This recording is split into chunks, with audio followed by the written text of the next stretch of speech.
이 영화가 뭐 애초에 범인을 숨기고 가는 범인 찾기 영화가 아니니까 좀 편하게 말씀을 드리면 뭐 이 변호사 말씀하신 것처럼 이 류승룡, 최연수가 아이를 뭐 의도는 아니었지만 치게 되고 또 한순간에 잘못된 선택으로 물에 버리게 돼요. 이게 시체 유기죄가 될 것 같은데 그런데 유기는 그럼 법적으로 정확히 뭔가요?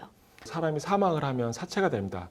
사체 같은 경우는 종교적인 장례 절차에 따라서 장례를 치릅니다. 종교적인 장례 절차라는 것은 토장, 땅에 묻는 거, 화장, 불에 이렇게 해서 하는 그런 절차를 거쳐서 장례를 치르면 사체 유기죄가 안 되는데 그 사체를 범죄를 숨기려고 숨긴다든지 여기 내용 같은 경우에서 그 물에 버리잖아요. 근데 정확하게 말씀드리면 유기가 아니라 은일입니다.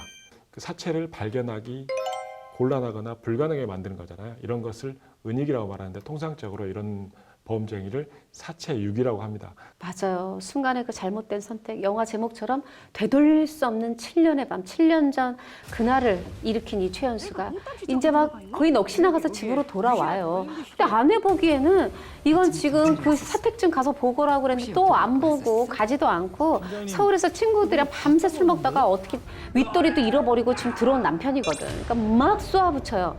그랬더니 이 남편 최연수가 류승룡이 손을 번쩍 이 폭행. 사실 이런 폭행은 뭐 여자 대 남자, 남편 대 아내를 떠나서 인간적으로 이건 정말 너무 잘못된 거 아닌가요? 맞습니다. 이게 와이프가 남편을 또 남편이 아내를 때리는 것은 당연히 폭행입니다. 이런 걸 이제 가정 내 폭행인데 이런 폭행죄가 처벌이 안 되는 경우가 굉장히 많습니다.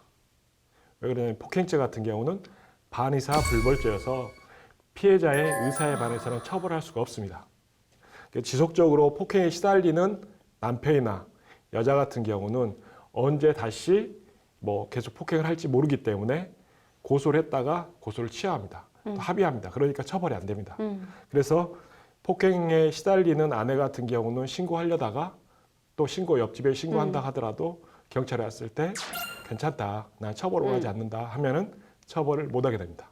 그래서 이런 가정 내 폭력 같은 경우는 기본적으로 처벌이 안 되는 경우가 많이 있습니다.